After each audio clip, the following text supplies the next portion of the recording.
चीनी उद्योग में हुए बदलाव पर विस्तृत विचार मंथन के लिए हमने देश भर के सभी प्रमुख चीनी संगठनों के प्रमुखों को भी बुलाया है। इस मंथन में हम ये सुनिश्चित करने का प्रयास करेंगे कि नया चीनी नियंत्रण आदेश 2024 अधिक व्यापक हो सके और उद्योग के सामने आने वाली समस्याओं का समाधान हो सके, साथ ही गन्ना किसानों को अधिक वित्तीय लाभ मिल सके। ऐसी जानकारी भाजपा नेता हर्षवर्धन जाधव ने पुणे में संवाददाता सम्मेलन में दी।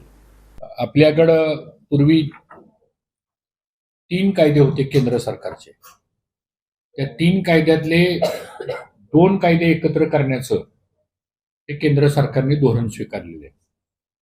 आणि ते करत असताना साधारणतः त्या प्रेस नोटमध्ये सगळं डिटेल दिलेलं आहे, त्यामुळे मी तुमचा जास्त वेळ काही घेणार नाही। पण आज इथं जवळजवळ 55 प्रतिनिधी आम्ही आपल्या संपूर्ण देशामधले आम्ही बोलवले होते। प्रामुख्याने राष्ट्रीय सहकारी साखर संघ फेडरेशन, 7 राज्यातले जे सहकारी साखर संघ आहेत राज्यस्तरीय त्यांना आम्ही बोलवलं होतं। त्याचबरोबर इस्मा इंडियन शुगर मिल्स लिमिटेड जे प्रायव्हेट कारखान्यांचं ऑर्गनायझेशन आहे, आम्ही त्यांनाही बोलवलं होतं। आइस्टा, बीएसटीए आणि साखर आयुक्त आपले राज्याचे साखर आयुक्त, अशा 55 लोक आजच्या बैठकीला हजर होते।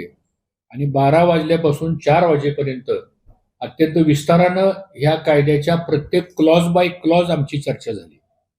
आपल्याला जे आम्ही डॉक्युमेंट दिलेलं आहे त्याच्यामध्ये एक्झिस्टिंग कायदा काय, प्रस्तावित कायदा काय आणि त्याच्याबद्दलचे आमचे व्ह्यूज काय आहेत असं त्या डॉक्युमेंटेशन मध्ये दिलेलं आहे। मला वाटतं ते आपण नंतर शांतपणे वाचायला काही हरकत नाही।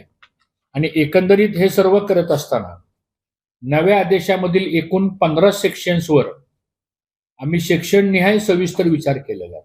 याच्यामध्ये 15 सेक्शन्स आहेत की जे त्यांनी अमेंडमेंट केलेले आहेत किंवा काही नव्याने सेक्शन्स टाकलेले आहेत की जो ओव्हरऑल साखर उद्योगाच्या संदर्भामध्ये काही नियंत्रण आणण्याच्या संदर्भातले हे काही सेक्शन्स आहेत। आणि एका बाजूला आपण मुक्त अर्थव्यवस्था म्हणतो, दुसऱ्या बाजूला स्वतंत्रपणे आपण आपला उद्योग व्यवसाय हा स्वतःच्या पायावर उभा केला असं म्हणतो आपण, आणि तिसऱ्या बाजूला अशी काही नियंत्रणं जर आली तर त्याचे चांगले वाईट परिणाम ओव्हरऑल ह्या साखर उद्योगावर काय होतील, ऊस उत्पादक शेतकऱ्यावर काय होतील, याचा सखोल अभ्यास आज आम्ही 4 तास या बैठकीमध्ये केला। आणि एकंदरीत मला असं वाटतं की या नव्या आदेशामध्ये प्रामुख्यानं खालील बाबी ज्या आम्ही प्रेस नोटच्या दुसऱ्या पानावर दिलेल्या आहेत त्या अत्यंत महत्वाच्या आहेत। उपपदार्थ मॉलॅसिस बगॅस बरोबर इथेनॉल, सर्व्हिस, सीबीजी, सीएनजी, हरित हायड्रोजन यांचा समावेश आहे। आतापर्यंत त्या कायद्यामध्ये फक्त साखर होती, आता त्यांनी त्याच्यामध्ये ह्या सगळ्याच गोष्टीचं इन्क्लुडेट केलेलं आहे। त्याचबरोबर यातून मिळणारं सगळं उत्पन्न हे कारखान्याचं समजलं जाणार आहे। खांडसरी आणि गुळ निर्मितीच्या अंतर्भाव करण्याच्या संदर्भातल्या पण काही तरतुदी ह्याच्यामध्ये घातलेल्या आहेत।